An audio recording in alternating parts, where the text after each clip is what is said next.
Hello children. In lines and angles, class 9, exercise 4.3, 7th problem. If in the figure A is parallel to B. So here A is parallel to B and C, this is C and this is D. C and D are parallel. Then name the angles that are congruent to angle 1 and angle 2.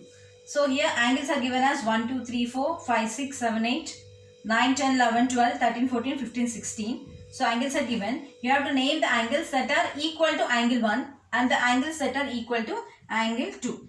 So first let us take angle 1. So angle 1 is equal to angle 5. Yes or no? Because they are corresponding angles. And also angle 5 is equal to, what is angle 5 is equal to? Angle 5 is equal to angle 13. Because again they are corresponding angles. And again here angle 13 is equal to angle 9. This angle 13 is equal to angle 9 because again they are corresponding angles.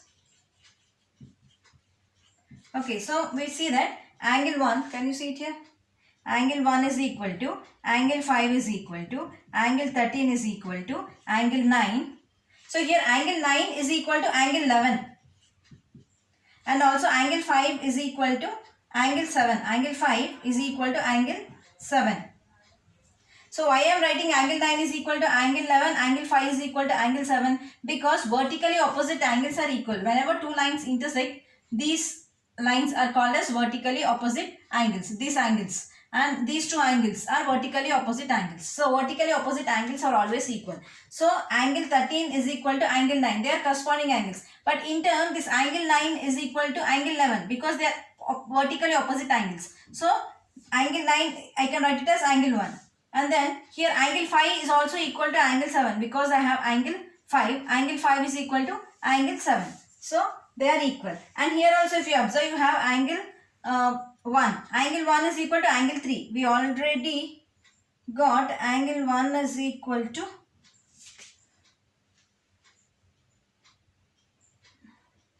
angle 3. This is also equal to angle 3. And also angle 5 is equal to angle 7. We got it.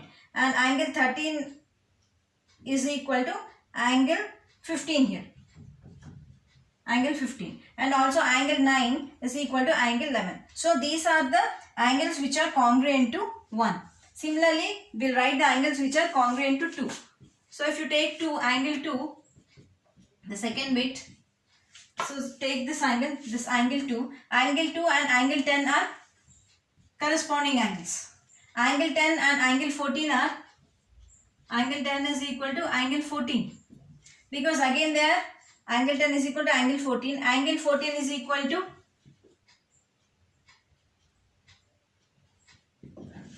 angle 6. Because they are corresponding angles. These are also corresponding angles. These are also corresponding angles. So now if you see, angle 2 is equal to angle 4. So angle 2 is equal to angle 4 because they are vertically opposite angles. And also angle 10 is equal to angle 12. So angle 10 is equal to angle 12. They are vertically opposite angles. And also angle 14 is equal to angle 16. 14 is equal to angle 16. Vertical opposite angles. And okay. So now what you observe?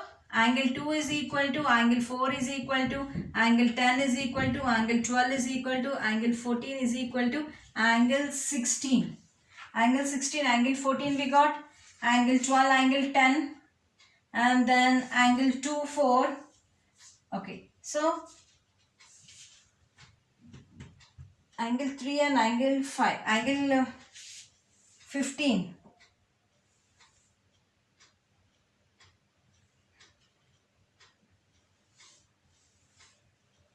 You 1, 2, 3, 4, 5, 6, 7, 8 angles we got. Now here also we should get 8. 1, 2, 3, 4, 5, 6 only we got. We have to write 2 more.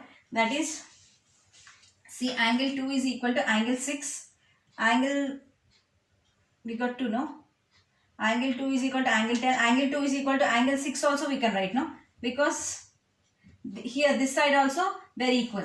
So you can write angle 2 is equal to angle 6 also. So angle 6 means angle 8. It is equal to angle 8. Okay. Angle 2 is equal to angle 10 we got. 10, 14. This side we got. Okay. So here 6 and 8 are also added. So this is equal to angle 6, which is equal to angle 8. So these are the angles which are congruent with respect to 2. So in this way we have to do the problems.